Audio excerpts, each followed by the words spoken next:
I would first like to say that all bets are off. When I first heard of the protests, I didn't give them any chance at all. And as the protests continued, I said, well, maybe. But what I'd like to say today is that, it's really the same either way, that Yemen's problems are Yemen's problems with or without Ali Abdullah Saleh. And so in that context, what I want to say is that we shouldn't fear chaos. I think there is an emphasis in the United States, and there's an emphasis from the outside to look at Yemen as a failed or failing state from the perspective of security, that the role of the state is to control its citizenry, is to control its borders.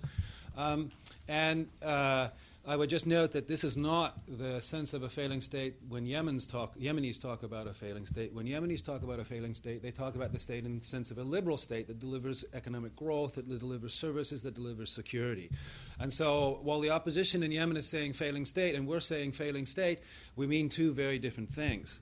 And I think that it's important for us, looking from the sort of Weberian sense of a state, trying to increase state capacity, that we have to recognize that Yemen is different. That Yemen politics in Yemen are about deliberative politics. They're about mediation. That there is no one person that runs Yemen. Yemen has a certain amount of chaos in it. It has multiple centers of power. And that this is not a disadvantage or a weakness, that this is actually something that can be advantageous. And I want to push this point today. I want to move the discourse a little bit. Ali Abdullah Saleh has dominated Yemeni politics. And the reason that he has dominated Yemeni politics is not because he has a big stick. It's because he's a master at building coalitions and preventing others from doing so, and then undoing his own coalition and building a new one when it's to his advantage. And he plays the Yemeni game like no one has played it before. He is a master, and this is why I say all bets are off. He can play cracks in the opposition. He can, while they look very strong right now, he can turn them around. I just might note on his new proposal of a new constitution and a parliamentary system, which is all great, and we like that, and we like proportional government because it's going to give more voice to the opposition, and this one is also going to give Ali Abdullah Saleh a chance to get back in government. He's a very smart man. And I think when we think about Yemen, we have to recognize that, in the power, carrot, and stick balance of power, that Yemen is about carrots. It's not about sticks. It really is about carrots, okay? Ali Abdullah Saleh has taken this strategy, a particular stance on this strategy, a particular way of dealing with this that has run the country into the ground. And what he has done is to play the sides off against one another. What it keeps going is kind of a controlled chaos, so that there's constant sort of low-level conflict underneath, and that he can therefore be the mediator. He always plays. If you listen to his discourse, he is always the reasonable center, and those in his opposition are extremes, either threatening unity or trying to bring back the imamate or somehow bringing chaos. That's the discourse today. They're going to bring chaos, okay? He's the reasonable one in the center, and he's been very successful at doing this for a long time. The difficulty with it is he wants to keep personal control over politics. In 1994, when the lead up to the war, the socialists, I think, they nailed this. They said Ali Abdullah Saleh rules by the telephone. The socialists, of course, were the masters of the committee meeting. And that's what they wanted, committee meetings. But Ali Abdullah Saleh rules by the personal relationship with people. And he has contact with everybody. He knows everybody. As a friend of mine was just telling me, Ali Abdullah Saleh would much rather send his opponents out, even though they've just tried to kill him. He will send them out with an ambassadorial post rather than killing them, right? His is the style of the carrot in this sense. The problem is that this style of personalized governments has inhibited institutional development. And institutional development is key to Yemen. It's key for the economy, and it's key for politics right now.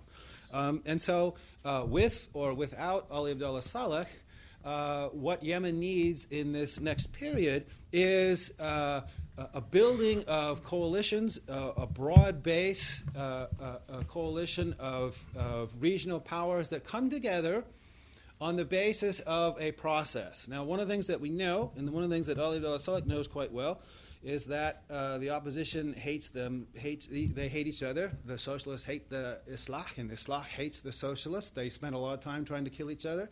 The people in the Mushtarak, in the opposition, there are tribes there that fought against the Houthi in the north. The Houthi are now part of the Mu'arada. They're now part of the opposition. They're wary of those people who were in that opposition that have just a year ago were trying to kill them.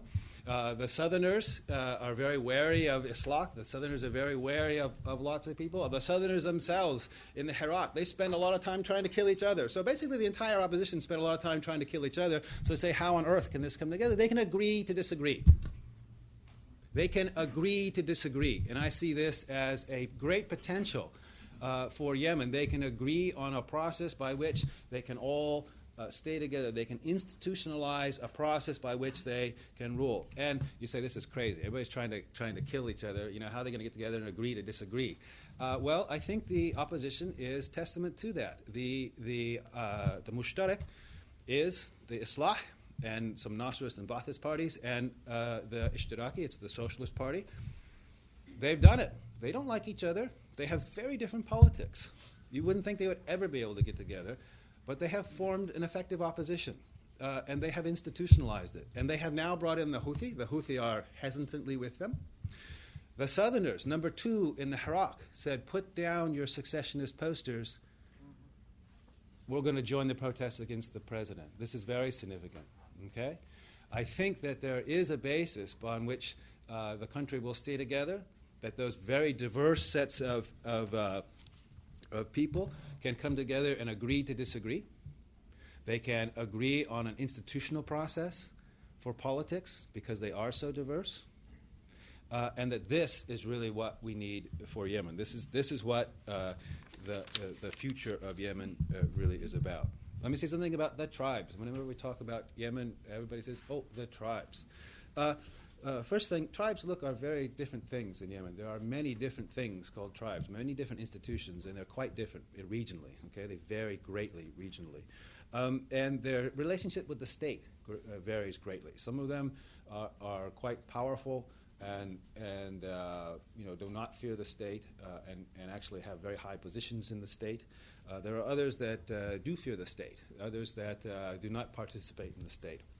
There are some whose sheikhs are basically state representatives in a local area, that they've been transformed in sort of tools of state rule in a local area. They're sort of the local government, as it were, and the sheikh is not the representative of the tribe, but the sheikh is the representative of the government.